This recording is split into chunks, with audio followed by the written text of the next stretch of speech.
Welcome into the Tim McAuliffe studio here at Sportsnet for the Real Kyper and Bourne show. We are live on Sportsnet 590, Sportsnet 360, and Sportsnet Plus from 4 to 6. E.T.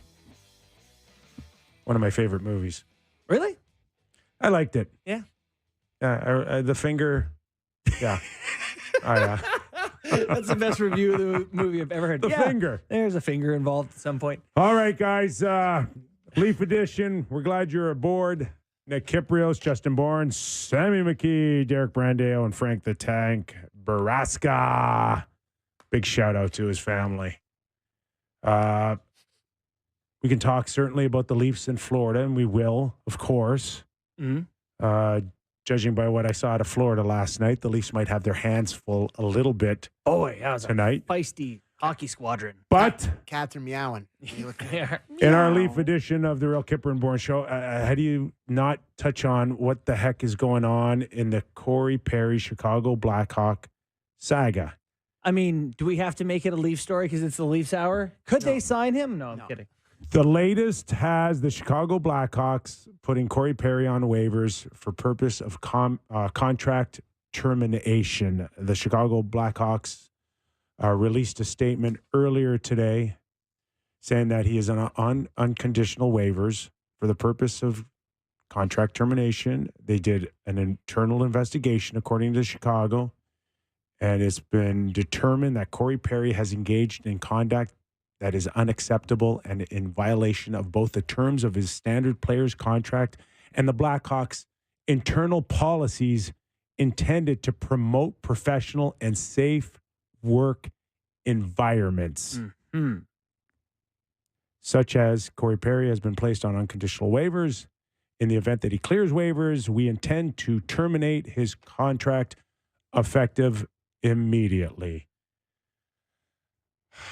We went through this a little bit yesterday, and we don't have to rehash it, but it continues to be this snowball, like heading right towards Chicago, Corey Perry, the whole organization, and even the NHL. What has transpired in the last 3 to 4 days, guys, for me, being around this game a long time, is as just unprofessional as I've seen. Oh. Unprofessional from whom? Everybody involved. Absolutely everybody. Really? When I've watched what's happened and how this freight train has just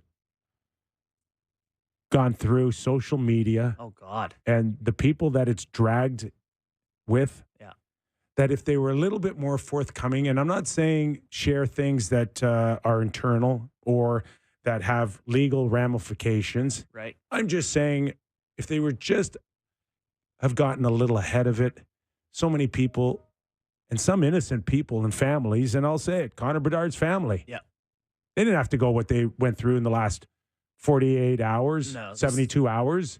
Yeah, they're almost a victim of the lack of information, professionalism, transparency from the Blackhawks, and to your point, maybe the NHL. I don't know, but the team itself certainly could have spared those people some of this misery.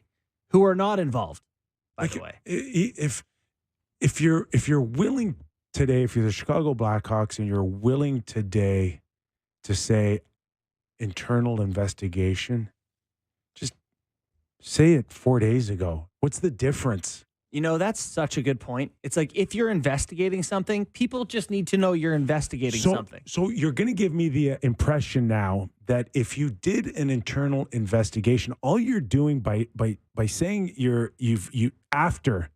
once you stipulate after an internal investigation, what you're really telling me is that if there wasn't anything determining our findings, right, we could have snuck this under the rug.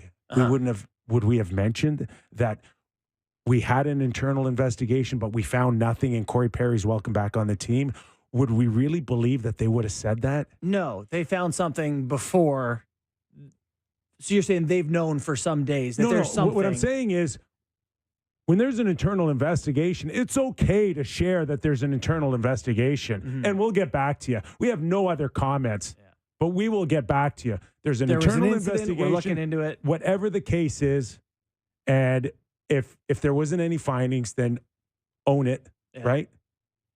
But to think in today's day and age, you can keep secrets or you can determine what you want to put out, what you can't, and it's all going to come out anyways. Yes, it is. I assure you. It is. And they should know that better than any organization, for God's sake.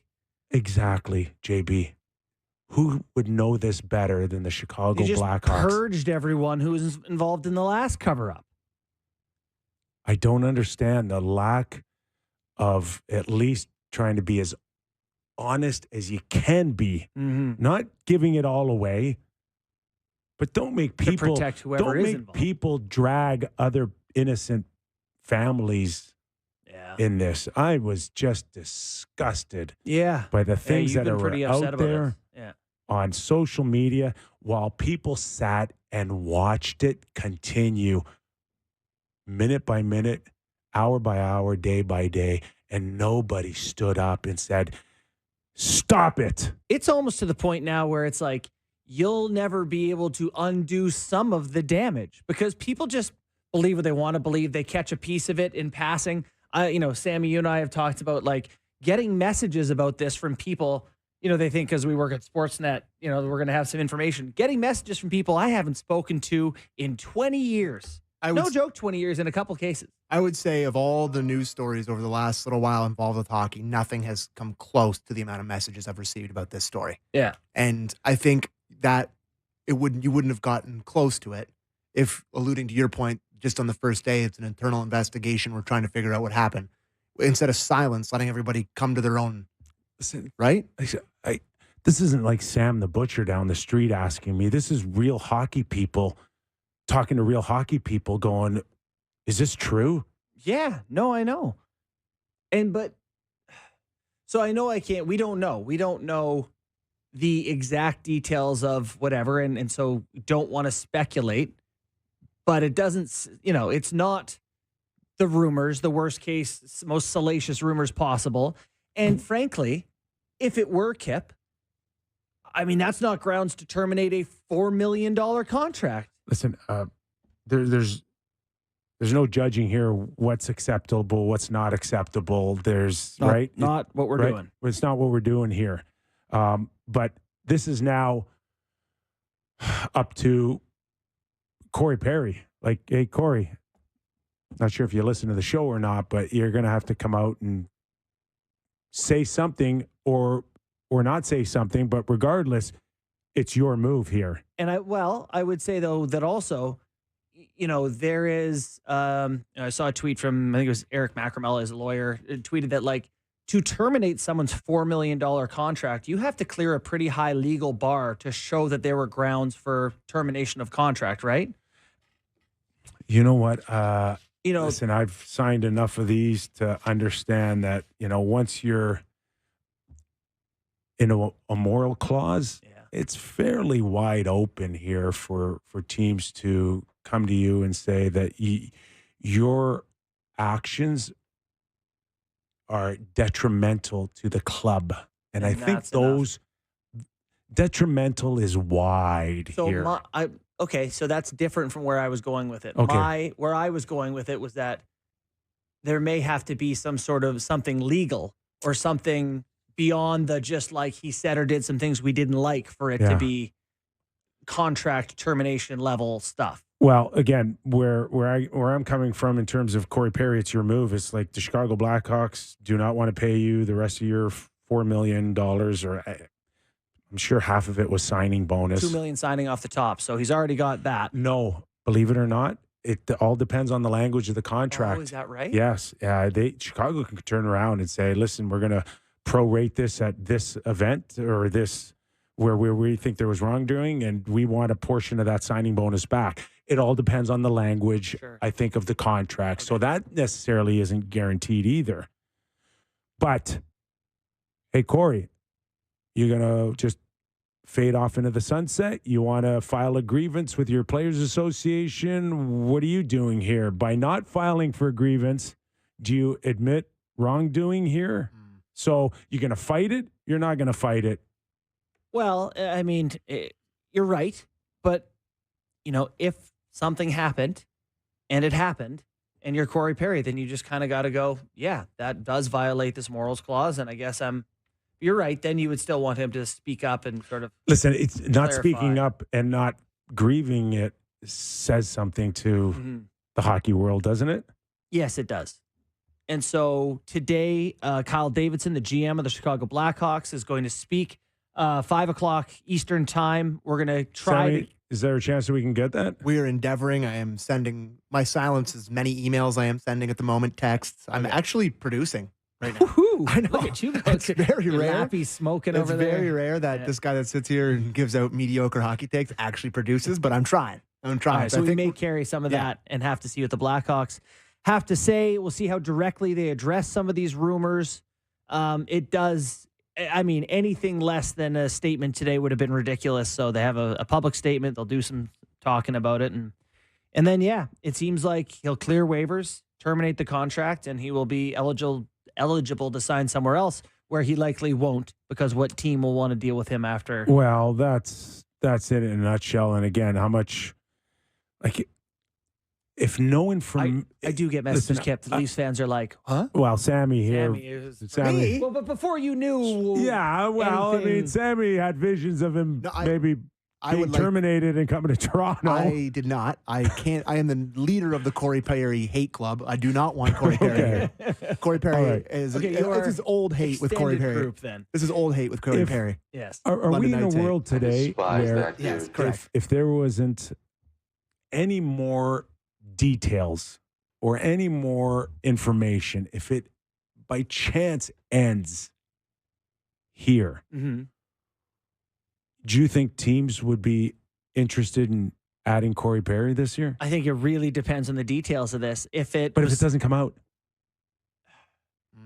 or is there too many then, question marks? Do you think fan bases today would go, okay, there's something there. I don't know what it is, but I don't want him on the team as long as I don't know what it was. It's going to be rumor dependent, right? Because if the rumor and understanding is that it's like, oh, it was infidelity and it was some, whatever, people are going to be like, who cares? That happens in the world, and maybe other people feel, but like in the NHL, if you didn't have a player on your team for that reason, there might be a couple teams with less players. That's all I'm saying.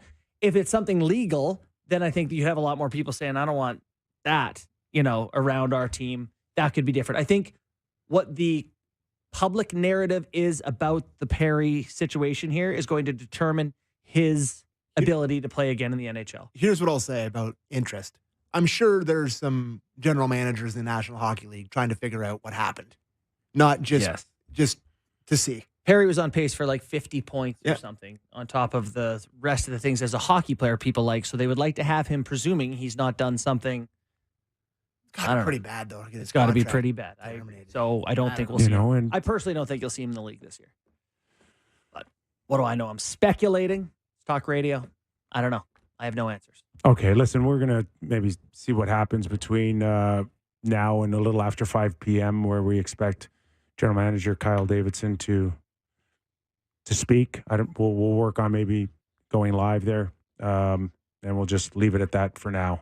Sure. We will revisit in an hour. Okay, the Toronto Maple Leafs match up with the Panthers at home tonight, Scotiabank Arena, for the first time since last year's playoff series. First time at home. What did I say? That's what I mean. Because I typed it in there. I forgot that they played earlier in the year, so I just made a little edit, so that would be correct. At home. Yeah. They lost in Florida very early in the season. The first time we thought they sucked. The Panthers. Yeah. No, the Leafs. Oh, yeah. That was like the first time we were worrying about them. They went down there, and I think they lost to them, and then they went and didn't they beat Tampa on the back? Now, they beat Tampa, yeah. Yeah, they beat Tampa on the back-to-back, maybe. Did you catch a good portion of last night's Florida Panthers Ottawa Senators game? Sure did. Where there was over 160 penalty minutes.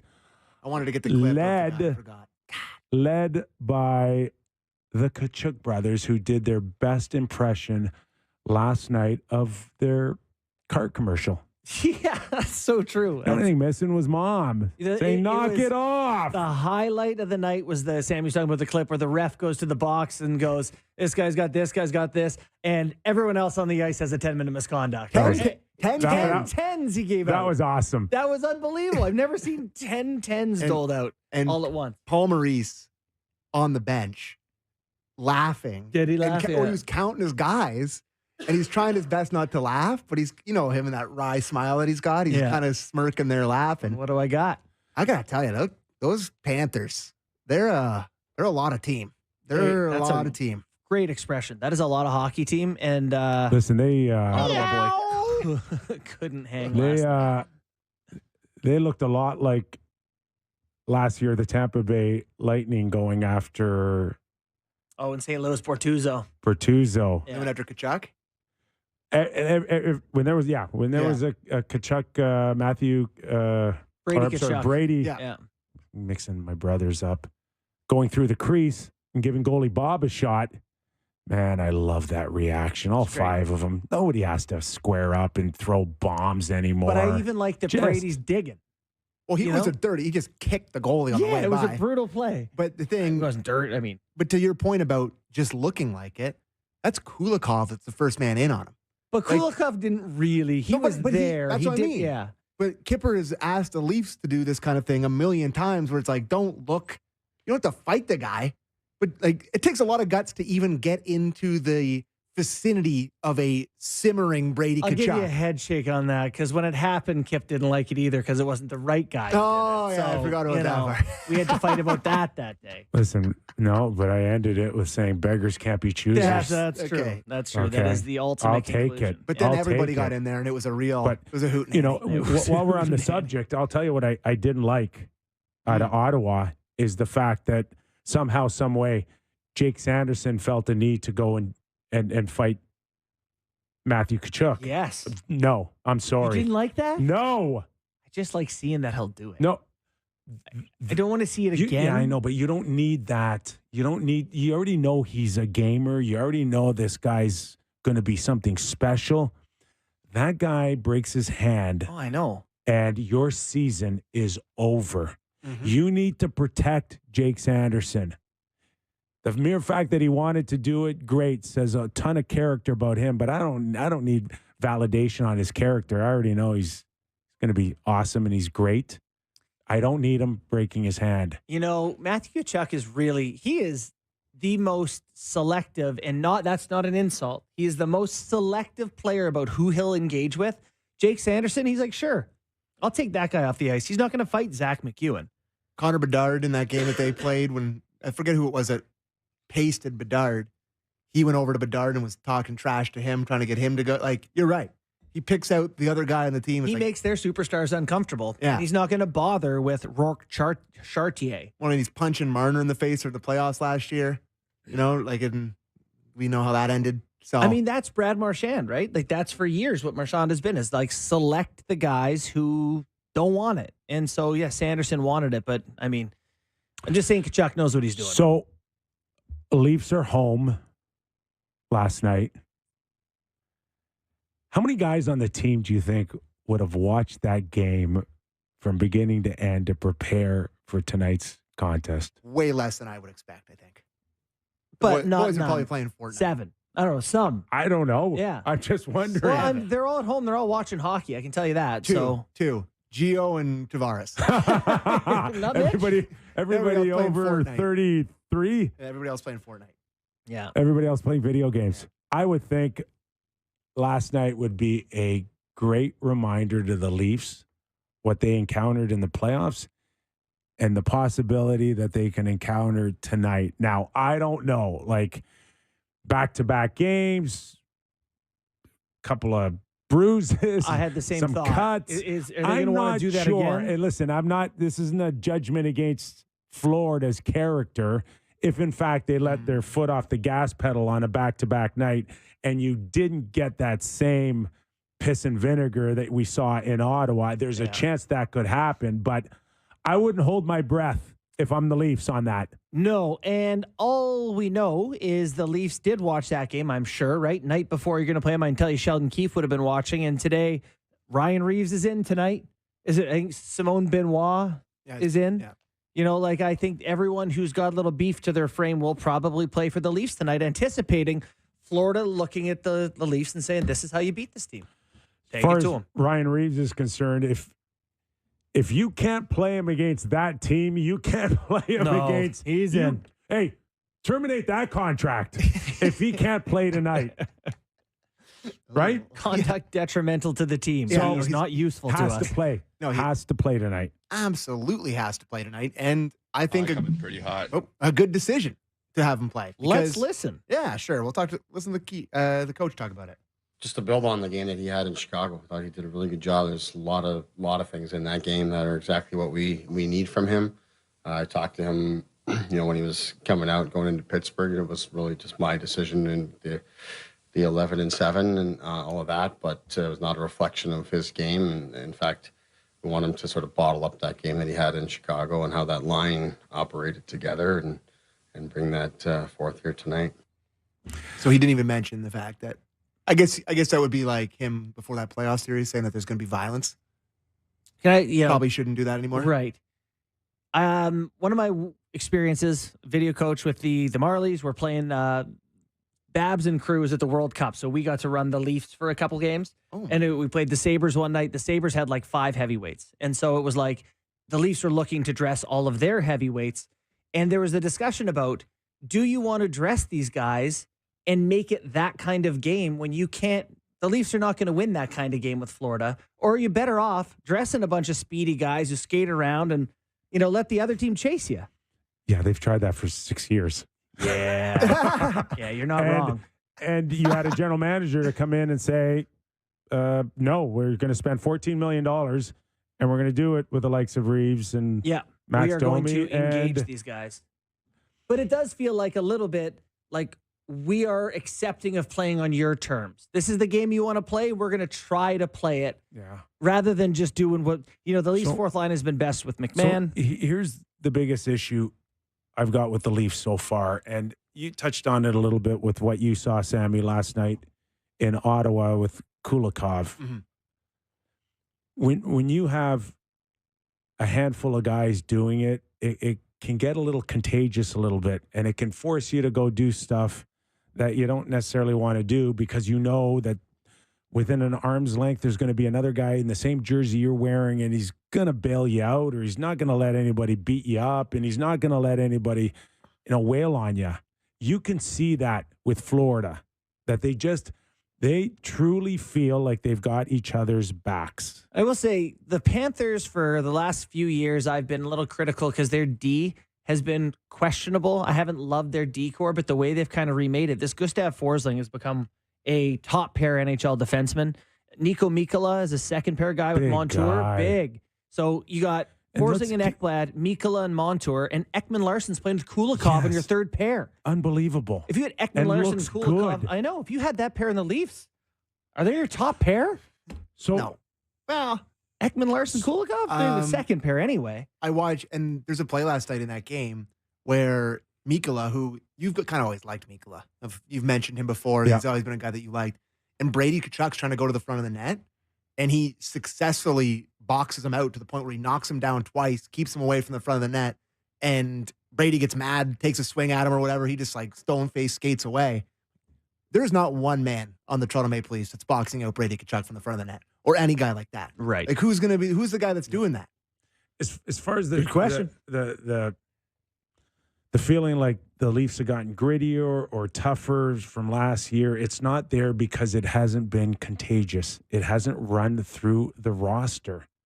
And while we see a glimpse of it through lately on Bertuzzi, and outside of Ryan Reeves' a couple of early fights, there just hasn't, it's been the same feel of this team that you're right. Why do we want to dress one guy when we don't have anybody really behind the one guy? We're not a pack of wolves here sticking together here. We're just one or two guys. Kip, you go through this lineup, and this is people are going to hear this and go, oh, so negative, so critical. The Leafs are stacked with offensive talent. Like Marner and Matthews, unbelievable. Obviously, Nylander, Tavares, you guys know the drill. But like Nyes, the new guys, like Nyes is not, he doesn't want to do that, right? He's not a physical guy. It's not his game. Yarncrocs I not would say- wrong. No, I'd say he's leaned on some guys a little bit. Yeah, this season. I think he's physical and heavy. He's yes. not an antagonist. No. He's not making anybody look twice. He would like to score goals. He would like to get points. That's his preference, And as same with I Matthews, get your point. Big guy, he wants to do that. Nylander wants to get points. Bertuzzi, Tavares, Bertuzzi maybe. Robertson, Domi, Yarncroc, Gregor, Kampf. Like, these guys are not wired in that way. And that doesn't mean you can't win. That's not my point. The point is that it's just not their nature. These Panthers players, it seems to be in their nature. It is natural to a lot of those guys like Lomberg and Kachuk. Yeah. And, they just throughout the lineup. On every line you find those guys, whether it's Cousins or whoever else. Yeah. Bennett. Bennett's like See, that. for me, his wires across the best of them. what Ryan Reeves has to do tonight Gadjevich, more Stanley. than anything is just have that fear that something might happen. Yeah. Because I'm here, it's on my watch, and I hope there's a lot of talking. I hope there is a lot of message sending that out of Ryan Reeves. Sometimes, most often than not, when I played, the fear is the fear itself. Yeah. Like if he comes out, fights in the first 30 seconds, but then shuts it down the rest of the game, that's not as effective as him being a threat for 50 minutes. You know what I'm saying? You know what? The best thing that has happened, and people think we're silly going back to this, but Luke Shen standing there in the playoffs and just going, I'm just here. I'm not looking to fight anyone, but you're going to have to come through me if you want to fight someone else. And when someone did, he beat the brakes. Off Janot, right? That image was just as strong as He anything just stood we've there between the benches and was just like, as strong as we've seen in any scenario the last 5 or 6 years. That image of Luke Shen. and that's got to be Reeves. Not chasing anyone. I'm not going to start a fight, but just so you know, if you're going to fight someone, I'm going to be here, and you're going to have to fight me too. So, thought on line juggling at all? No, let's hit a break. We got to get to Jovo.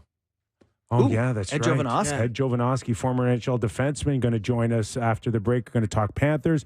We're also going to talk hip surgery. Yeah. he had And one. Pat Kane's signing. All of this going on In in the Chicago. And we failed to mention Pat Kane, a member of the Detroit Red Wings, signing a one-year deal. We got so much more to get into on the Real Kyper and Bourne show, and we're glad you're along for the ride.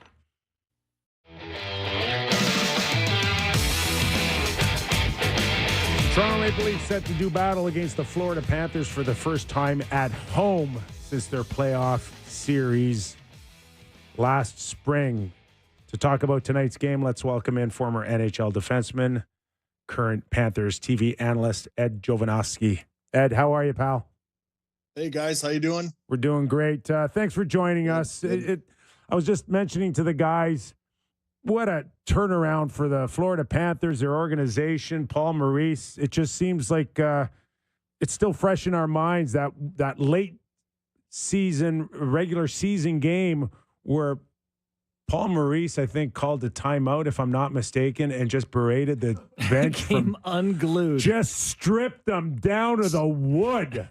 And since then, they've been one of the best, most consistent teams in the league, Ed.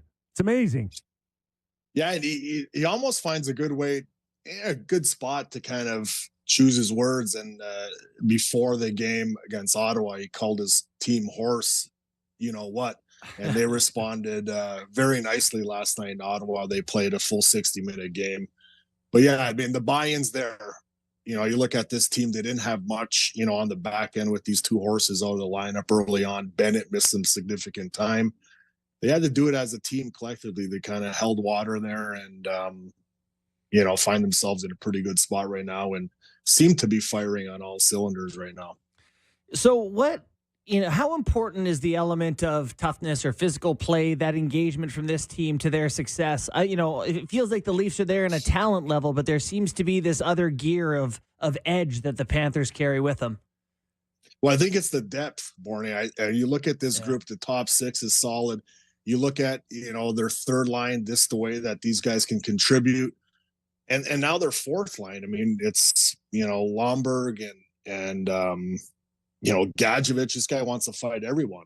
He's just so I think Bill Zito's done a good job, assembling this group, finding the depth, because we all know you got to have that balance, throughout your lineup. Can't be so top heavy. And now, especially adding these guys on the back end, it really kind of solidifies this group. And Bob seems to be picking up where he left off. He's been excellent. You can't think of one game where, he was the real reason that this team lost the game. We saw last night a feisty effort and a very convincing win over the Ottawa Senators. 24 hours later, they walk into Toronto. Is there a sense tonight, Ed, that they could maybe back off a little bit? The Leafs might find a team tired, or it's just not in their makeup anymore. Take their foot off the gas pedal.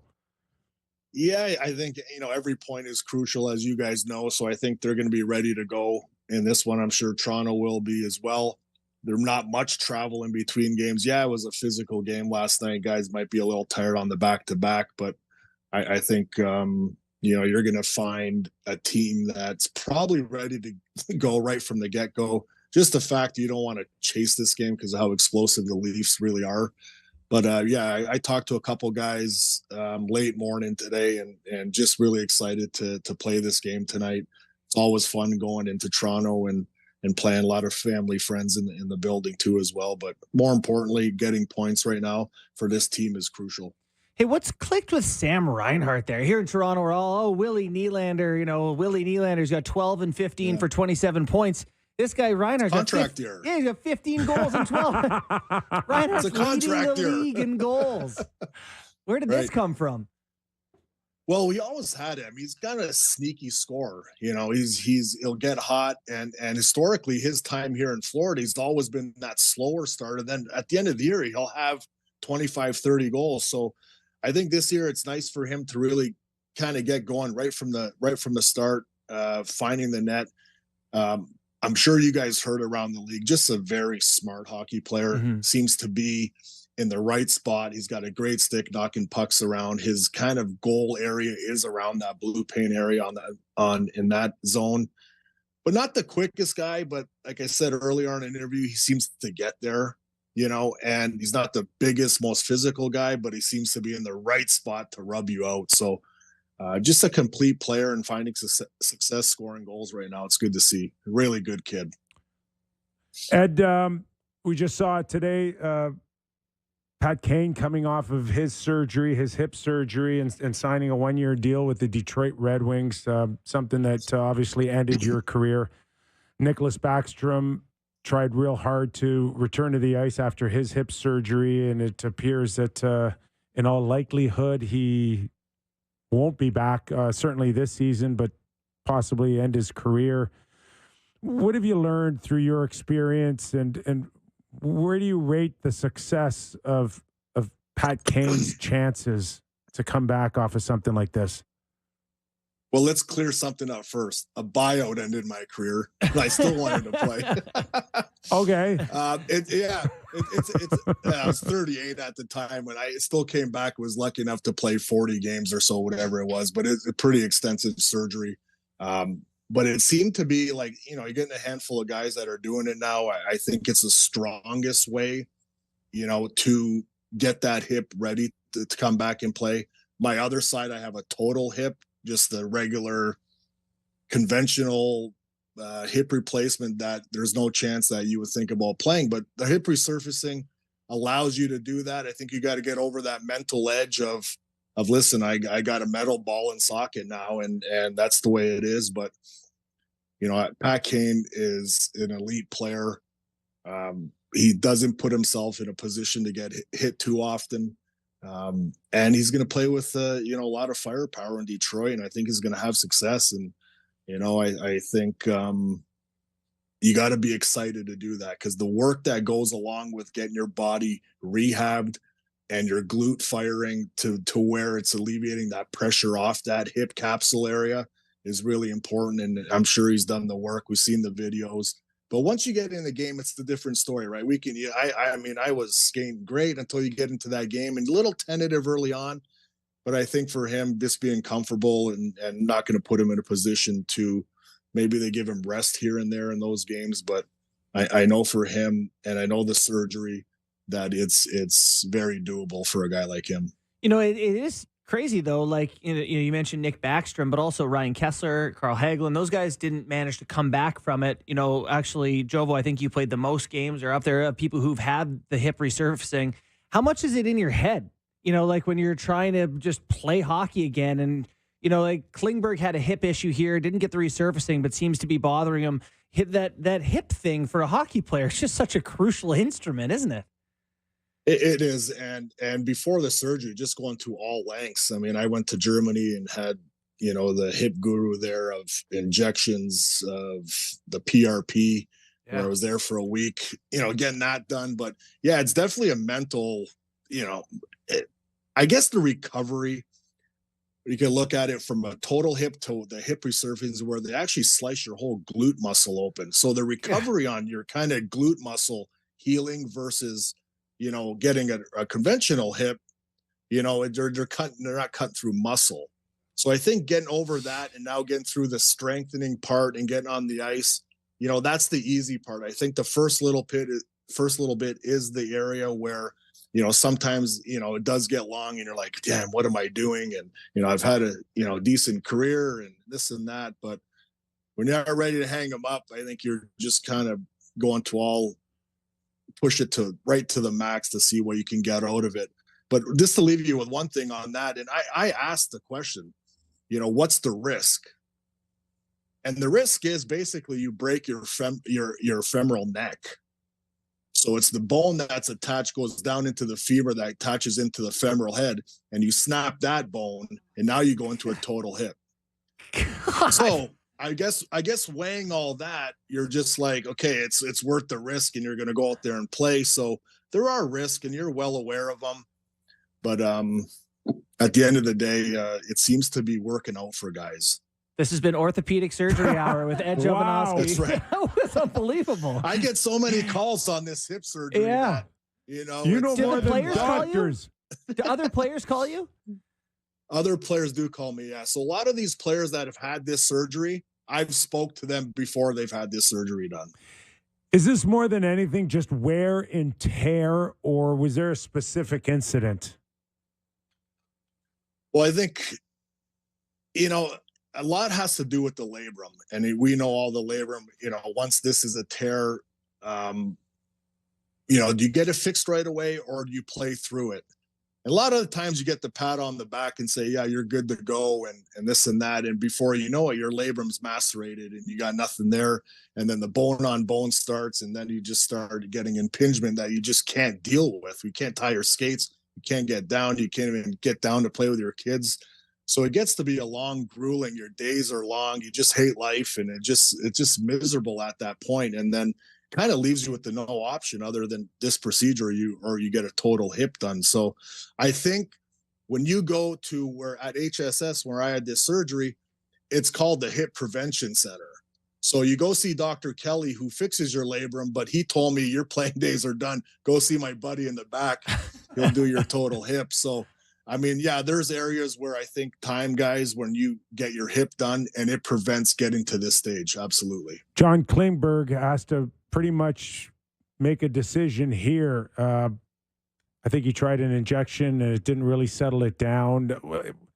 What would your advice to be if you haven't already talked to him about it? Well, I think you seek all the answer. You just go to everywhere, and I think you get all the doctors. I think the good thing about, our league, you're allowed to go get second and third and fourth opinions. And I think if they all come to the conclusion that a certain procedure is needed, then you head that direction. My biggest thing to guys where I talk to, it's more, and I was different, guys. I mean, I was towards the end of my career. I was 36, and I came back. I was 37 when I played. I think just the quality of life. I think that's what's more, for me. I know a couple guys are younger that still feel like they can play, but sometimes you're not able to do so because of the severity of the injury. But I tell you what, I'm a big advocate for this surgery. To this day, I don't have any issues with it. Obviously, the wear and tear is different than playing every day on the ice, but I think the advice overall I'd give to him, I think you try it and see where it goes and just maintain that positive outlook that you can possibly play again. Well, we'll keep an eye on Patrick Kane, $2.75 million for 1 year. Pretty low risk for the Red Wings. The Red Wings are now 11-6-3 after 3 straight wins, up to third in the Atlantic, right behind the Florida Panthers. Where do you think the Panthers fit into this division? Tampa Bay is tied with Detroit. The Leafs are right behind them, like a lot of good hockey teams here. Where do you see the true talent level of this Panthers team? Well, I believe it's up there just because what we talked about earlier, just the depth of the group.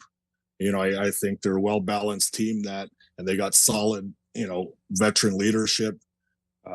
You look at the game a guy like Barkov had yesterday, the way he controlled that puck, knocking guys off pucks, stealing pucks. I think this team has suffered so much in the last couple of years, being that close to winning the cup last year, and especially how they did it throughout the regular season, well documented how they got in and just how they played in the playoffs. But they taste it, so they're hungry. They're going to be in every game. They're going to work hard and try to get there. But our division is so tough. And I don't think you can afford to be inconsistent because you just find yourself really chasing, the standings throughout the year. So I think they know that. They kept that in mind. They don't want to repeat what happened last year, and they're off to a good start this year doing that. Dr. Jovo, we really appreciate your time. Is there any chance that we can book a 3-month follow-up with you? Absolutely, guys. Anytime. All right. Sounds awesome. Awesome Thanks, stuff. If I guess if being doctor didn't take 12 years, I'd probably maybe look at it. Yeah. No thanks. A little late now, eh? A little late.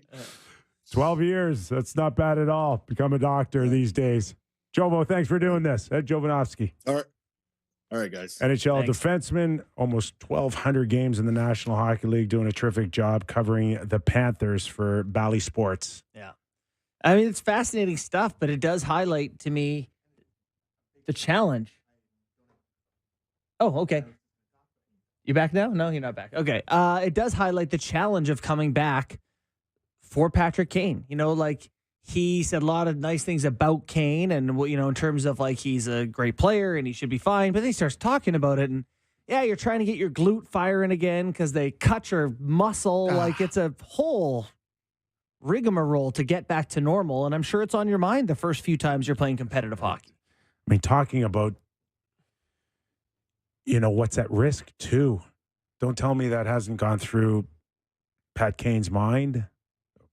Nick Backstrom obviously had to make a very tough decision. Think about now the contract that he still has on board, the vision of playing with Ovechkin, chasing Wayne Gretzky's record. Think about just how he feels waking up every day. He wants to play. And weighing out playing, not playing, pain tolerance, risk, quality of life after you play. That's just so heavy stuff.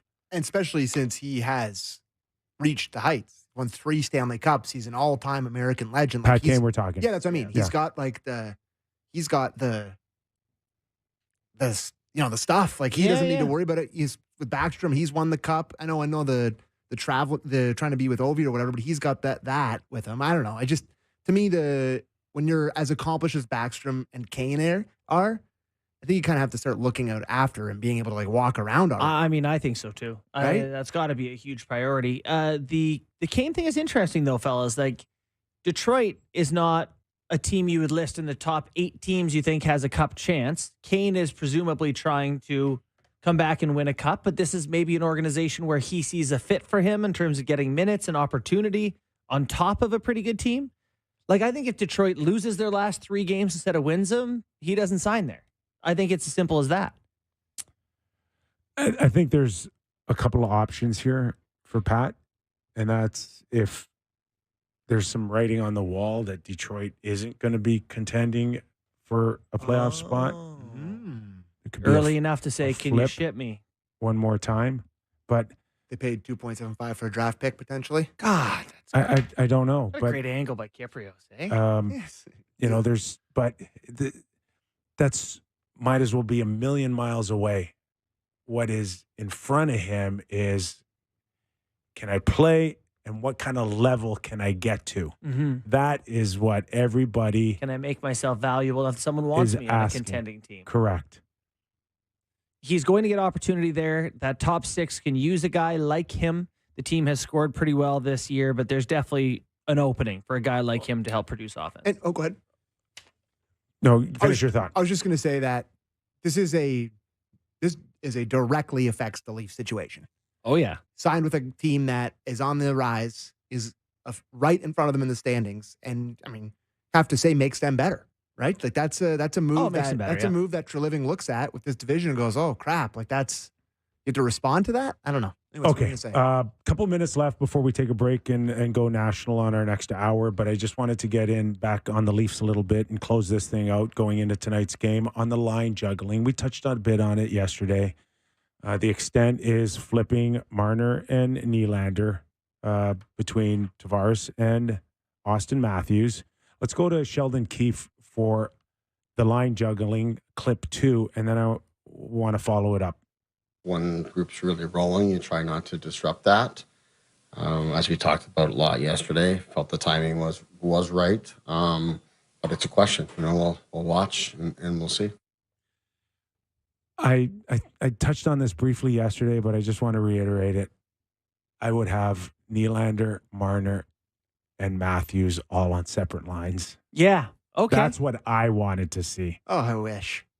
You know, That's why- allowed. I feel the same way, that it's like in hockey, you tend to be rewarded or demoted if you're playing well or not playing well. It's not illegal for whether it be Marner or Nylander or whoever to play a game with Gregor and Kampf or something, who are pretty good players, or to play a line with, a game with Listen, Nyes and Domi.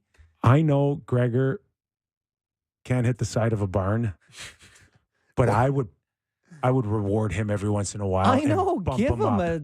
I give him a sniff. couple of shifts with Austin. Let him wet the beak. Okay, 100%. The guy skates hard. He'll go get you the puck. He goes and gets you the puck. Move him up. Yeah. Even like sometimes you watch Matthew Nyes, he's struggling. Back him off. Yeah. Like this. Don't have to throw him back out there all the time. It's so funny that 2 years in a row now, Keefe has looked at this team and been like, okay, Matthews, Marner, Tavares, and Nylander. All right, we've hit a wall. It's not working. What if we go Tavares and Marner, Matthews and Nylander? And there's no third option or fourth option. Can we get something else?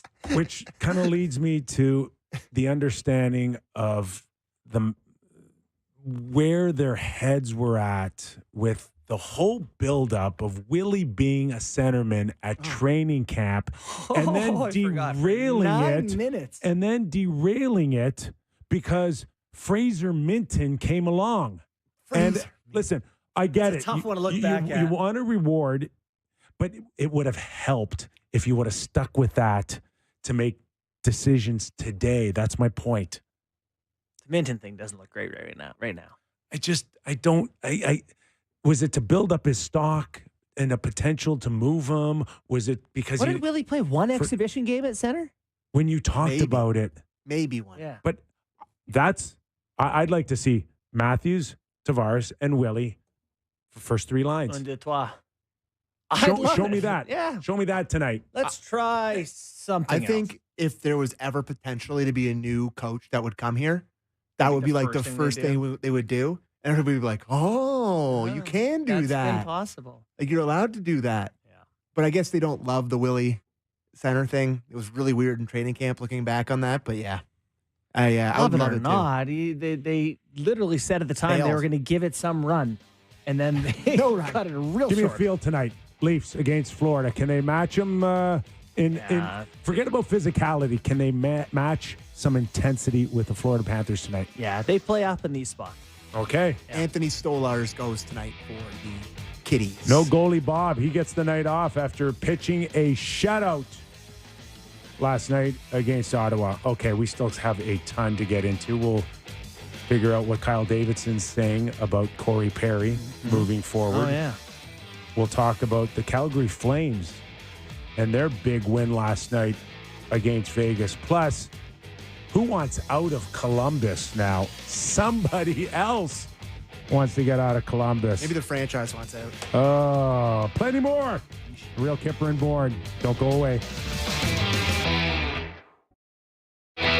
Welcome back into the national edition of the Real Kyper and Bourne Show. We are live on Sportsnet and Sportsnet 650 in Vancouver and Sportsnet 960 in Calgary. This hour of Real Kyper and Bourne, always brought to you by Bet365.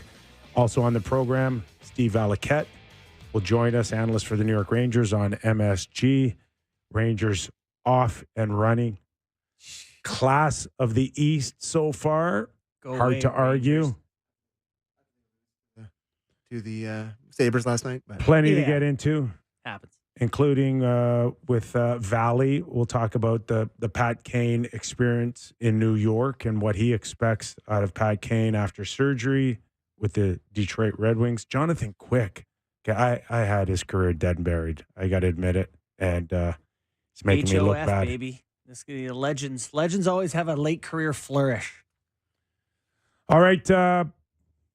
The whole hockey world still buzzing over Corey Perry and the Chicago Blackhawks. Yeah, that's the right word. The Blackhawks put Perry on waivers for the purpose of terminating his contract. In a statement today, the Blackhawks said that he engaged in conduct that is unacceptable and in violation of both the terms of his standard players contract and the Blackhawks' internal policies intended to promote professional and safe work environments. I think that is an important part of the statement, Kip. Intended to promote professional and safe work environments. As far as next moves are concerned, nothing yet out of the NHL Players Association. That's one of the places that I think Corey Perry would go first. Mm-hmm. Nothing official out of them yet, but it's my understanding that they're following up this matter with him as we speak and still reviewing everything. And we don't know whether or not there could be a potential for a grievance. If Perry believes he has been unjustifiably terminated, $4 million contract, you can see a guy fighting for that. If he feels like he has a case, if he feels like there's been wrongdoing on the part of the Chicago Blackhawks, we don't know anything. What we do know is it's been a train wreck from the moment they announced that he left the team with A train wreck. little details. And as I said to you in the first hour that we can easily revisit here, just if there was any type of information that they could provide to have avoided the media, the social media circus, including dragging in innocent people like your star player, Connor Bedard and his family. They should have gone to great lengths to protect him a lot better. And there's nothing foolproof here, right? But wouldn't it taken great lengths? Small lengths would have been, hey, here's what we're doing. Here's what we think may have happened. Here's what we're investigating, right? I think if they would have mentioned that there is an investigation earlier, that there's no way that they were going to conceal that information much longer than a few days. So why not come clean right away and say that there's an investigation going on and no other players are involved, and we're doing our due diligence. Even listen, we're not stupid people. We know they feel like they've been burned in the past. They don't want to go. They're overly protective now, But which isn't is that okay. backwards? The idea which was is to be okay. transparent, and that would help. But it's okay to be overly protective as long as you're not letting things get away from you. Yeah. Like the fact that, Connor Bedard's family's got to deal with stupid stuff here. And that ain't it. That's not what happened here. The garbage that's out there, that, is as far as everything anyone I know has heard, that is not the case. And so to have spared him that, it certainly would have been he's a guy you got to be looking out for. So obviously you haven't from the beginning like how the team handled it. I am curious to see, there has to be significant grounds to terminate a contract. You can't just say, we don't like what you've done, we don't like what you done off the ice or whatever and say, okay, we're going to not pay you the $4 million we owe you. Like, he may have had to have done something where they can say, here's an event or an incident or a thing we can clearly point to and say that crosses the moral boundary that, is in the contract.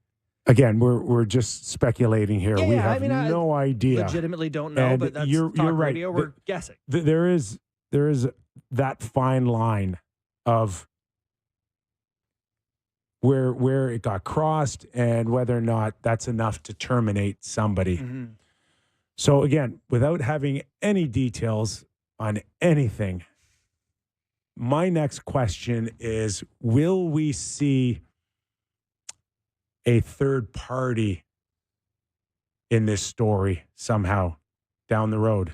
Well, I think we're going to get some answers right now, Kip. Okay, let's go to Kyle Davidson, general manager of the Chicago Blackhawks, dealing with the Corey Perry situation. Again, I'm not going to get into further details. Is the league involved? As soon as you heard about it? The league was understanding of the situation, as was the players' union.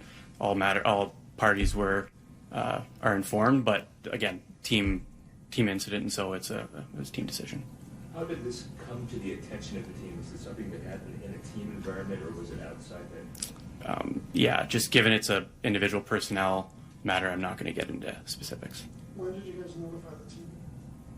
Pardon? When did you guys notify the team, your players, that you were going to release Corey? I met with the team today to update them on our decision.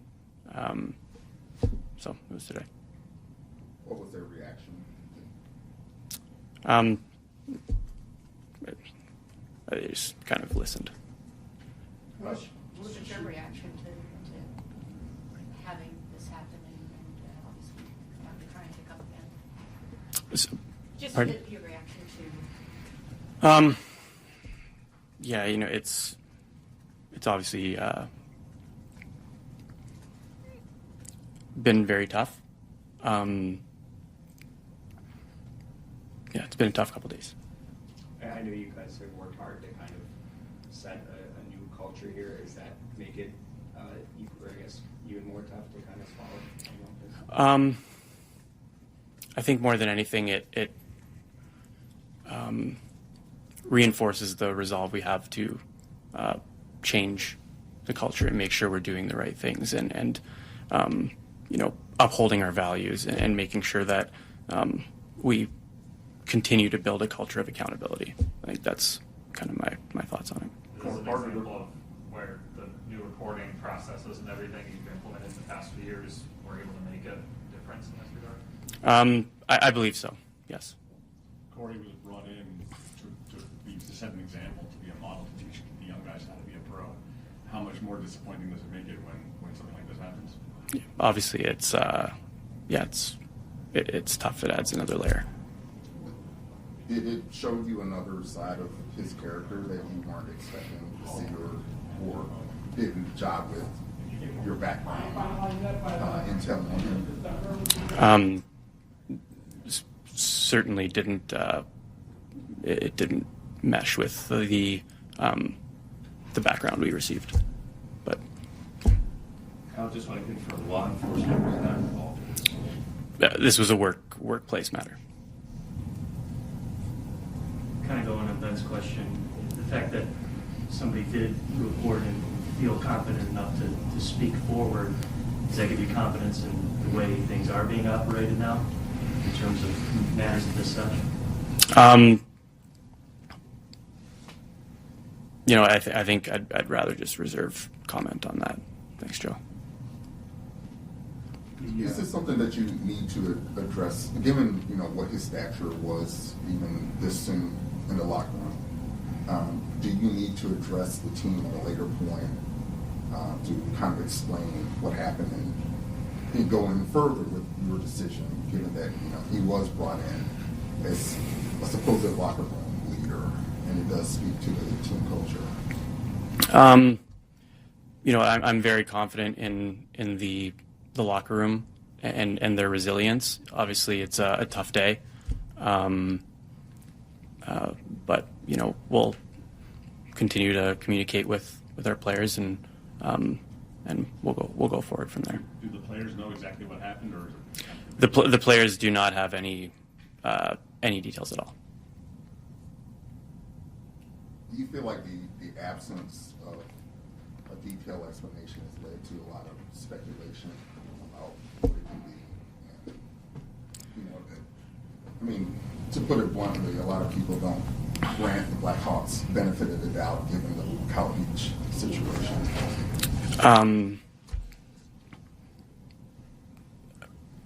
To be honest, Phil, I think over the last 24 hours, what's gone on has been very disturbing, and I feel like I'm wearing it. I'm carrying that.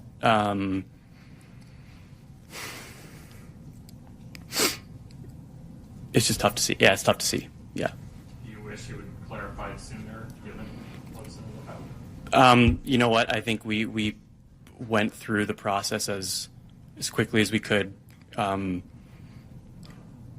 While in order to run a responsible, investigation. What kind of backing or counsel did you get from Danny and or Jamie, if any? I think I'd just rather leave that internal. Thank you. Will this investigation lead to any kind of internal changes in procedure or any other additional safeguards for your employees? I think it's so fresh that we'll get through today, and I'm sure we'll continue to always evaluate. The one thing, it goes without saying, whether it's after something comes up or not, you're always trying to get better. You're always trying to improve, and so I don't see why it wouldn't be the case moving forward. We're always looking to be better than we were the day before. So, were you able to conduct your investigation using exclusively internal resources, or did you use some kind of outside? It's an internal matter. Have you had a conversation with Corey to get his side, and can you say what his response was, either to the findings of the investigation or to your decision to terminate? Yeah, I'm not going to get into the details of our conversations. Being that Perry was an assistant captain, are there going to be any other changes or anyone taking on his role as an assistant captain? Unclear at this time. Thank you. That was the voice of the general manager of the Chicago Blackhawks, Kyle Davidson. On the Corey Perry situation, I got nothing out of that. Wholly unexpected tone, though. You didn't get something out of that part? Yeah, I get that part, but I'm beyond that. What purpose was that other than a 35-year-old guy that looks way over his head in that press conference?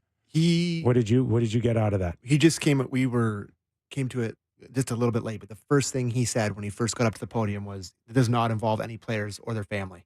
And he calls the rumors frankly disgusting. Okay. Hey, Kyle. Yeah. When was that? Like 5 days ago? Yeah. Okay. So what I took away from that, where he's near tears for the entire thing, and the line where he says he feels, to me, without the direct quote, he feels like he's put this on Connor Bedard. That's what I take away from that press conference, that he feels responsible. He says, I feel like I'm wearing it, was what he said. That does me no good. Well, I don't care. It almost sounds like some accountability. Did he mention Connor Bedard's name that I missed? No, well, he did say player's family, and I think he's pretty clearly speaking to the rumor that's online and everywhere else. Mm-hmm. He says, I just saw a guy that's way over his head there. I wouldn't have had him on there. He wasn't ready to do that. No. I would agree that did not First of all, look comfortable. Okay. I don't know. I mean, does he have the life experience to go and handle something like that? Is that your $2 billion, $3 billion team? You want that guy up there? I guess another takeaway is it makes it feel like a much bigger deal than I thought this was. Do you know what I mean? Like, it feels like you wouldn't go up there if Corey Perry, I don't know, approached someone, in the workplace or something, and it makes it feel like something drastic happened. That is a dire tone for a presser. I don't know what happened. No, I get that. But yeah. that didn't do anything to alleviate the fears that this is a small thing we should move on from. No. Guys, we didn't like his behavior. We're moving on. We're the Blackhawks. That felt like, what is happening?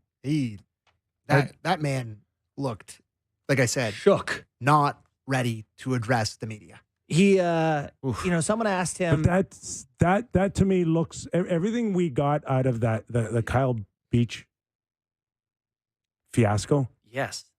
Was that conference, that press conference right there. That conference should have been for that. They're no better equipped for PR disasters than they were a while ago. No, I guess you can argue that you put a very real person with real emotions out there, which was better than a PR spin, maybe. And just looked like you'd been hit by a truck. There was a lot of gravitas. Anyway, to me, that was strange. One of the things someone said is it tough? You brought Corey Perry in to be a role model. Does that make this harder? And he was like, he could barely talk. And was just like, that makes it so much harder for him that he said it didn't mesh with the background they had done on Perry. So there's some implication that Perry did something real here. Where I don't know what people thought before, but it feels like something happened. I would have had just one question for him. I would have asked him, I would have said, Connor Bedard's family's been dragged through the mud through this. Mm-hmm. Was there anything you could have done or said differently that could have avoided that? How about answering that question, Kyle? Well, the question sort of got answered, and he sort of asked, and he sort of answered that they wanted to do their due diligence, be thorough with the investigation. Yeah, okay. Well, I'm sure it's thorough now. Well, you got a young kid now that might never be the same. Well, yeah, this rumor has got to the point where it's like, again, to talk about the people I'm getting texts from that have nothing to do with hockey. Mm-hmm. It's in their workplace. And now they're never going to look into follow up on this, but Bedard's going to live with whatever it is people think. The court of public opinion on this has made a decision. And they're on to the next thing. They just think it happened. Did you get any clarity at all where this story's going? Does it end here? As far as the Chicago Blackhawks. Not only did I get none, I think it breathes some oxygen as far as the Chicago Blackhawks, is this over with? Is it done? Are we going to hear more from it? How are the Flames any smaller than they were 20 minutes ago? Is there a third party that will rise in this? Is there someone else? Is there someone else's story? Do you mean a third party like an investigation or someone who's been involved with Perry here? Yes. That person. Is there perhaps a victim? There was clearly accusations. Yeah. Okay. Where did that come from? Will that surface? Is this, as far as you're concerned, is anything around this story going to feed it? Or is this done and over with Corey's decision to either fight for his contract or let it go? The worst part of what just happened there in that press conference is that we're doing this. Is that we have nothing more to go on. Nothing has really been put to bed. And so we're sitting here. I mean, am I saying anything that's am I liable? I don't want to speculate, but we just don't know anything. Are we going to hear in 6 months or a year or 12 years from now that there was a settlement? Yeah. I don't know. That's a good question. Right? Point is we got nowhere. If we hear in 2 days that Corey Perry's in rehab, would we be shocked? I mean, no, but that's one of 400 outcomes. I've had people, did he? Yeah, I'm not going to start even saying things, but I'm just saying, though, that's where they've left us all 100%. To speculate, to go, where social media will take this story next to wherever, because once again, you guys have left it so wide open. It feels like there was some involvement with some unwilling, perhaps team employee or something. I mean, that's kind of where I'm You're left within at. your rights to speculate because no one wants to give any type of answer other than, looking like a deer looking at headlights. Yeah. And that's how you end up with the line in the statement that is, he violated the Blackhawks' internal policies intended to promote professional and safe work environments. Yeah. Okay. So, but but keep buying tickets. Yeah. Jeez. So anyway, I don't think Corey Perry is going to turn up on your favorite team. Yeah, I would agree. You know, as much as a lot of people are like, this could be a, pretty useful player. Anyway, you know what? We have someone else who could weigh on it if you're sick of hearing our voices. All right. The goalie guru, Steve Valiquette, MSG. The number one ranked guest of Real Kyper and Bourne. I don't know if I want to weigh in on this stuff, boys. You don't have to, listen, man. we have no answers. I assure you, you can't do any worse than us. Oh man, yeah. I don't want to even take a stab at it. Talk with the Rangers then. Let's do that. That's we're going with the class of the East. Do I dare say it's the New York Rangers, Valley? Well, you know what happened was Saturday they beat the Boston Bruins. They were up by 2. They spat back the lead. It's 2-2. The Rangers just always seem to find a way to win this year. It's not to say that they're the best team on paper, and I think they're the contender out of the East, but they care, and they care deeply. And what happened Saturday at Madison Square Garden after they beat the Bruins was, I think they sent a message to the league. It sends a ripple effect through the league. Everybody takes notice. They're public enemy number 1 now, I think, and everybody's going to be gunning for them. But the one thing that I had to really digest last night after they lost to the Sabres was you have to lose games, and you're not going to win them all. We always say that, but it's typically about a 20-22 loss season that a Stanley Cup winner will experience. And maybe the Boston Bruins didn't lose enough last year, and that's why they lost in the first round to Florida. They only lost 12 games in regulation. Colorado 2 years ago, they lost 19 games in regulation, and last season, Vegas lost 22 games. But then I'm trying to take a soft approach to the loss last night, and Henrik and I are talking about it on the post game, but it's more like, what kind of games do you want to lose? Do you want to lose to the teams that you're supposed to beat, or do you want to lose to the other top guns in the league and then run a narrative of, well, you can't beat the Dallases or the other top teams in the NHL that are maybe seemingly contenders right now? So that's just the tough part, I think, right now with where they are.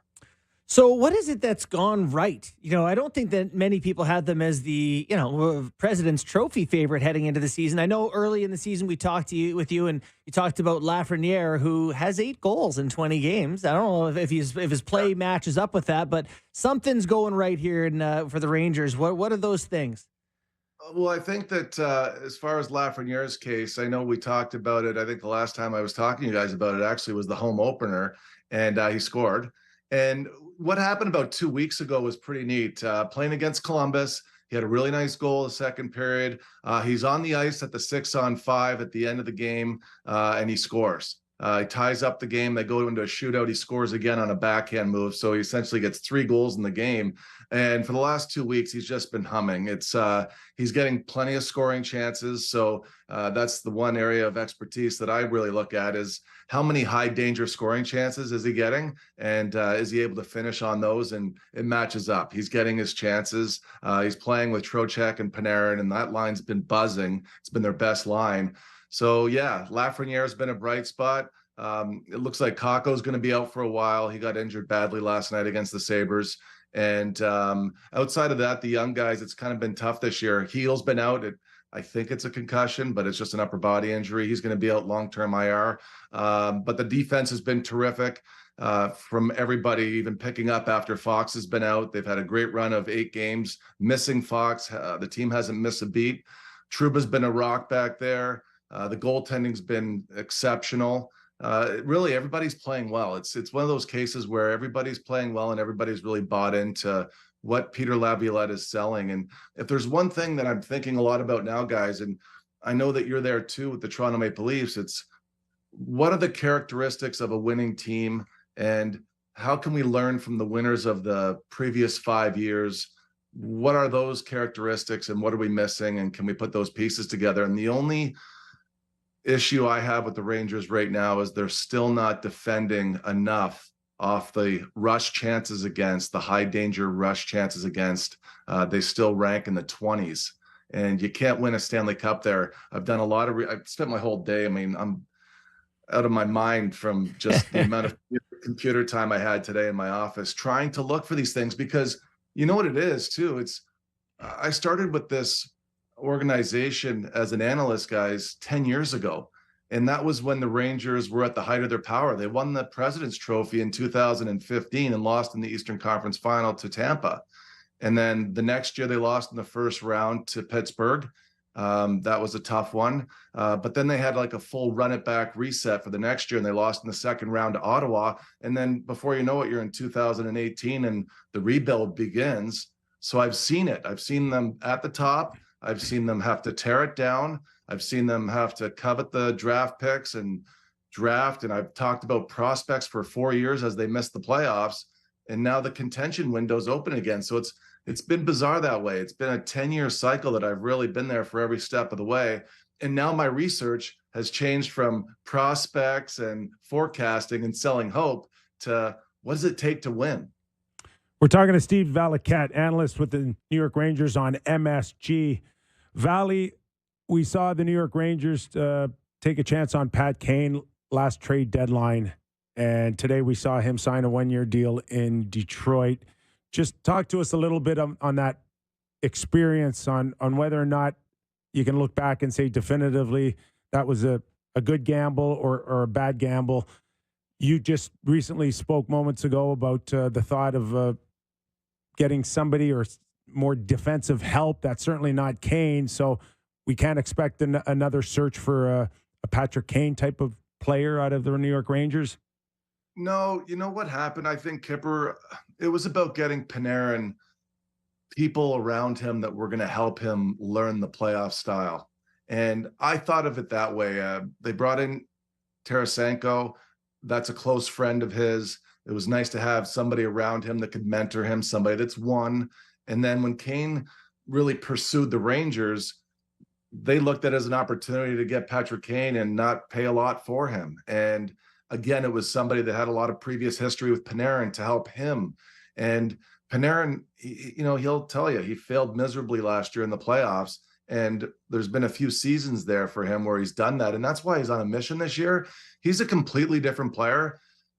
I'm always looking at how often he gets between the dots and either sends a teammate with a primary pass into a scoring opportunity or when he shoots it himself. And his numbers right now are twice at where he was last year. He's inside on everything at 5-on-5. He's inside, and his shot, I don't really look at the measurement of the shot too often, but my eye test says it's coming off his stick much harder.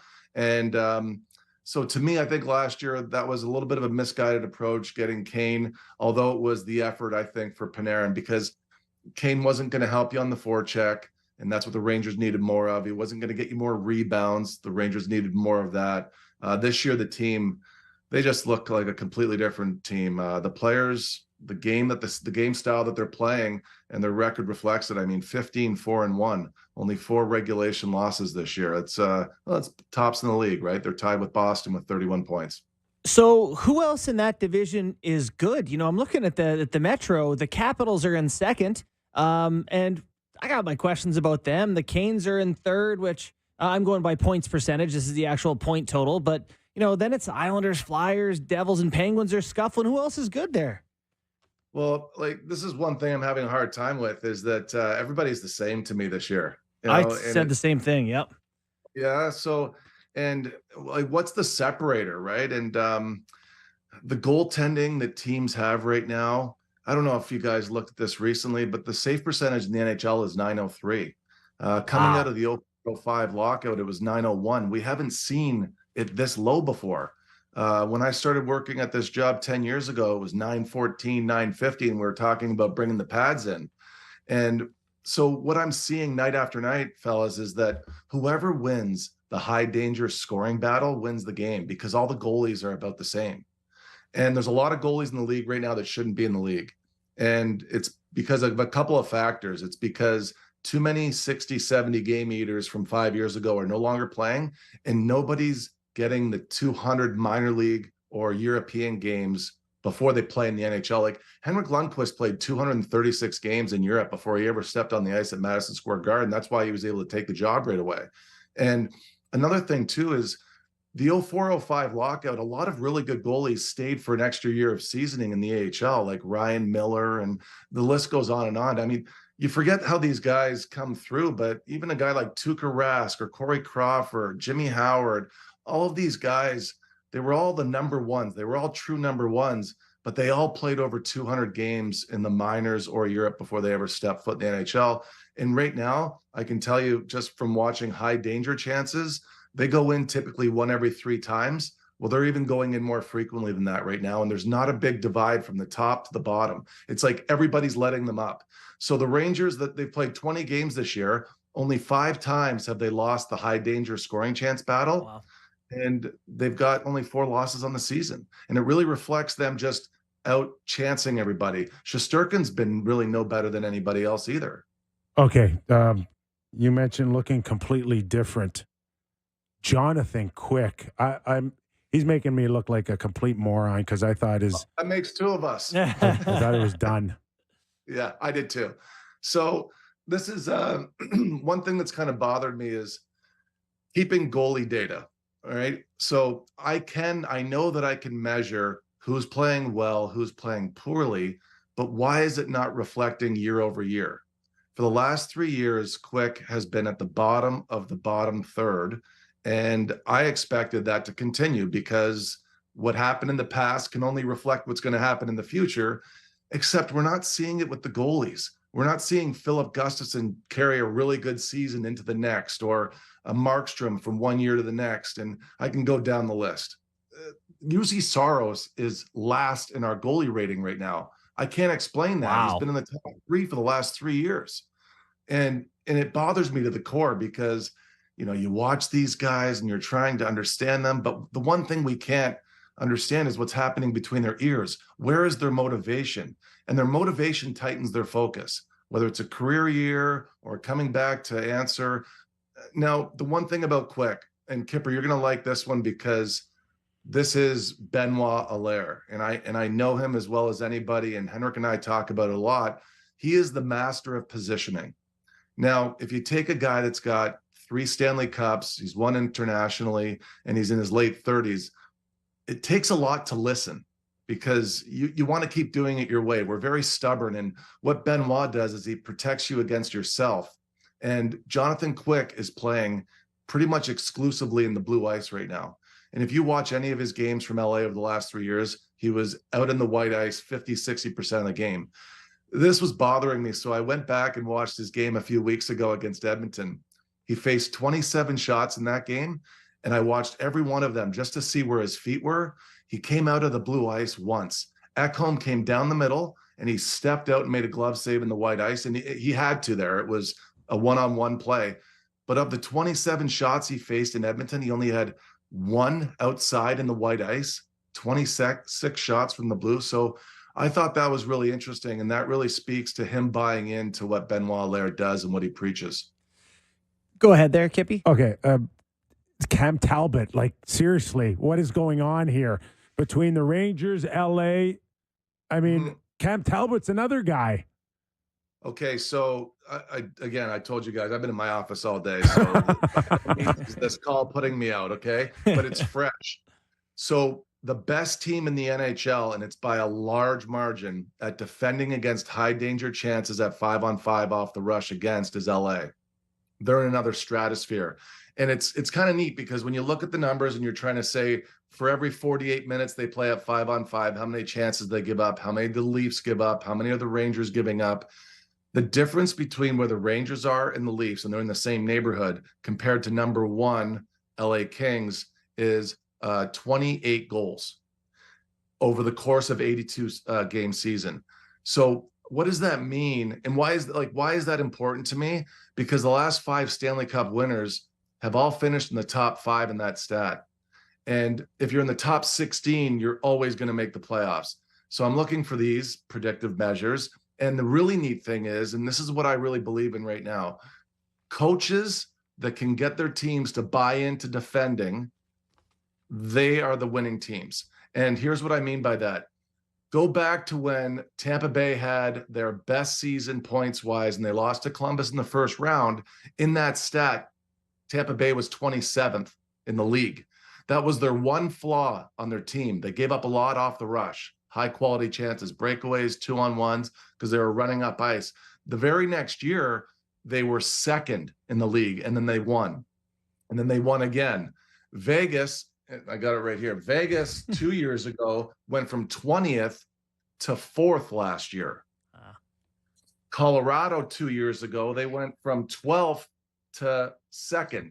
So it's almost like they go through, we're going to do it our way, the players, and then they finally buy in when the coaches are able to get them to defend the right way and not have too much unnecessary risk off the rush so that it's not going back the other way to hurt you. I love that you did all this work just for our show today. This is like great content that I didn't have to mine. What a treat. No. Listen, I'm old school, but I love that stuff. What a treat. Great stuff. And I think it's the coaches that can get these guys to buy into it. Like, imagine if we were betting on that series, Tampa Bay, Columbus. I would have taken Columbus based on this because they were 9th. They were a top 10 defending team off the rush that year, and Tampa Bay was clearly flawed. But we can only look back, and history can help us. And the reason why I'm into this is because I think New York is close. I think they're close, so I'm excited about doing research this way. A couple of years ago, we'd be talking about prospects that I'm sick of talking to prospects. Listen, when I play it, sometimes I look at the coach and just say, shut up and just push Mark Messier and Brian Leach out the ice. Just tap the good guys on the shoulder. And then it's like, nah, there's more to that when you start watching from afar again. Valley, great stuff, man. We so appreciate you on this show. You're welcome to any time. Hey, fellas, my pleasure. Thanks for the call. Keep it up. Appreciate it, Valley. Thanks. Steve Valiquette does an amazing job for the New York Rangers on MSG. And amazing stuff for us. See, the whole time I'm going, useful. Not Valley, useless. Useful. He's got useful And then every info. once in a while, I listen to you. It's like, useless. Nah, not all the time. No, you're right, though. Okay, Sammy, we're going to take a break. Yeah, we're going to take a break, and then we game time on the other got side. we got Sammy coming back for game time, and we'll get into a few other things, including the best game of the season I watched last night. Mm-hmm. And who wants out of Columbus? We'll tell you that after the break. You're watching and listening to Real Kyper and Bourne. We are back. The Kypreos, Justin Bourne, Sammy McKee. All right. Going to hit us with a little game time, Sammy. The app, the latest odds, and find out why it's never ordinary at Bet365. Must be 19 plus, Ontario only. Please play responsibly. And a couple things I'm looking at for tonight. Leafs Panthers, I know it's a big one for us, but I'm just looking at the number here, and the Leafs are pretty heavy favorites tonight. Minus 135, Classics, decent team on home ice against a team on the second half of back-to-back. Plus 115 money line for the Florida Panthers. I got to tell you right now, tempting. You know, you just never get a good number on the Leafs, though. Like minus 130 to win at home. They're a pretty good team. I don't hate the number. I see what you're saying, though. Florida, been a better team this season. You're getting underdog money. I see the bet. They probably don't like the Toronto Maple Leafs a whole lot. They'd like to prove that they can beat them again after beating them earlier in the year. So that's one that I'm looking at. And I'm also looking at the Winnipeg Jets on home ice as underdog. Well, they're plus 100, a little bit of underdogs on home ice. They've been really good. And they're playing the Dallas Stars tonight. But I like the Winnipeg Jets, who we never talk about on the show, but just keep humming along. Good measuring stick tonight game for the Jets, who are quietly top 10 team in the National Hockey League. Yeah, no, for sure. Kyle Connor has been lighting it up. I also, a couple I like there, Sammy. Too. Oh, you got? Carolina and Pittsburgh. Pittsburgh is way down in that Metro standings. They're 500 by record or whatever. But they're like a plus 11 or something. They're much better than their record. They're going to start winning some games. It is really interesting that the projection on making the playoffs in the East could be as much as 12 or 14 points more. Yeah, like we're talking, it might be 100-point cutoff in the East, and it might be 90 or 89 or something. Low 80s someone right said now. low 80s yesterday. Brian I was Lawton. like, low 80? What do you mean low 80s? Brian Lawton mentioned low 80s, 83, 84 right now. That's not going to stay. No, it's not. But if It's you gonna were, climb. say, in Alberta, you would care a great deal about a potentially lower entry to playoffs, given a slow start. And that was Game Time, presented by Bet365. Visit the app for the latest odds and find out why it's never ordinary at Bet365. Must be 19 plus, Ontario only. Please play responsibly. Speaking of which, Calgary Flames last night with an overtime win over Vegas. Big win. I called it the best game I watched all season. You loved it, huh? Yeah, I loved it. What did you love about it? Intense. I thought that the compete level on both sides was almost of equal value. I was I watched some. And the goaltending on both sides was fantastic. Yeah, and Kadri, good night for him. Like, he looks like he's Coming finding around. it. Saw him controlling the middle of the ice, handling the puck, gaining blue lines. Instrumental in the goal that tied it up by Greer. Mm-hmm. And Vladar gets the win, and his backup last night was a man named Dusty Nickel. Dusty Nickel. He was named after his total NHL earnings in his life. He has earned one Dusty Nickel. Tell me he doesn't sound like a country music star. Dusty Nickel. He sounds like an AI-generated country singer. I played with a few teammates that had dusty wallets. Well, I bet you old Dusty Nickel, when he's around NHL players, has a pretty dusty wallet, too. Not pulling that thing out with the boys around. But for a guy that wasn't supposed to play in Vladar, like, he was like all Real world. good. All world. You know what's funny is I had tweeted out the Flames schedule, like murderer's row of teams. But And they've done well. They've done well. Mm-hmm. You know, they've got a couple tough wins. They beat the Stars 7-4. They beat the Golden Knights 2-1. You know, they have the Stars again this week. But after that, you know, they get the Canucks and the Wild. Like, you know, there's a chance for them here to maybe say, God, are we really out of it? Are we a playoff team? They're in the last playoff spot currently. They're holding the last wild card spot. And I will admit something to you, Borny. And I know, Kipper, you've been on the side. Let's have it. I'm feeling pretty dumb about the Oilers. Like, the Oilers are probably going to make it. Where are you? Yeah. You know, like, I am feeling Listen, stupid that I I'll be don't- Mr. Hot Take, I but don't look at the know. standings. There are some goals that I still watch Skinner. Like, They're 6 points back. Anaheim Poopy was teams. god awful, What's your but language? they had Sorry. Anaheim had a 2-1 lead before they lost, I think 8-2, before the Connor The McDavid second show. goal Oh my that God, went so in bad. Started. on Skinner, like, you had to What- actively what- get what- out of the way, like wasn't- matrixing a bullet. Which one? It went under his pad. It was a Not spin even fire. not even 5 hole. No, the pad hole. The pad hole. It went through a physical object to go in. He got out of the way. You have to get out of the way Yeah. to not be Yeah, able to it's stop like that the one. game before he had Doesn't a that shutout, worry and then you just a little bit? yes, it worries me. Like, they can't win a cup with a goalie playing like that. But again, That's shutout not what game before, shut it down after that. That's not what we're So talking about. you're- We're not talking about the cup. right.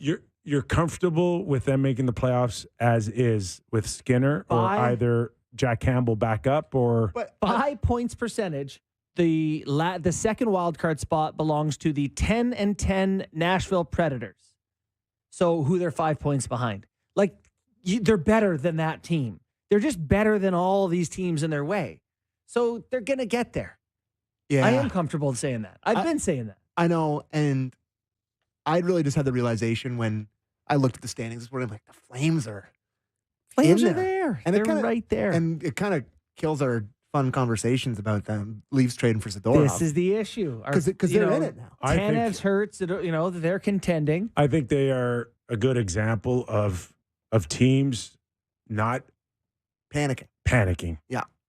2 weeks ago, Hanging around. 2 weeks ago, blow it up, get rid of everybody. Request no a trade good. when we're in Toronto. And now it's a different tune. And does some of the things get revisited, including Hannafin, who apparently was fairly close to a contract And then wasn't. and then wasn't? Like, where are you on that? Do you just leave as is and see where they are 2 weeks from a month from now, January, March? They've bought themselves time. That's sure for they sure. have, but like, if you're Hannafin, I don't understand how you would look at such short-term results and say, this is affecting where I'm going to commit the rest of my life to. Yeah. Like, the guys they have are the guys they have. You either think this group is near competitive or not, and these short-term results shouldn't impact that to me. He's got to make a decision based on a much broader amount of information than how they play the next month. Huberdeau, though, still 1 point in his last 5. Is there an element of you that goes, okay, if he finds it, maybe there's even more here. I think there just 1 point in his last 4. My bad. I just think there has to be a new bar for him. You just don't think he's as good. 115 bar. The 115-point bar that he had in Florida is gone forever. Can it not be a 50-point bar, though? Yes. Yeah. Can it be 82? 80 would be really good. Give me 80. For 10-5, give me 80. Yeah. Yeah. I think that's a new bar. Yeah. Okay. Well, he's not there yet. Not yet. He's short of that. So. Okay. Read in the Daily Face-Off, Tyler Cushy, if I'm hopefully pronouncing that correctly, wrote an article Cooley? on... What is it, Cooley? I don't know.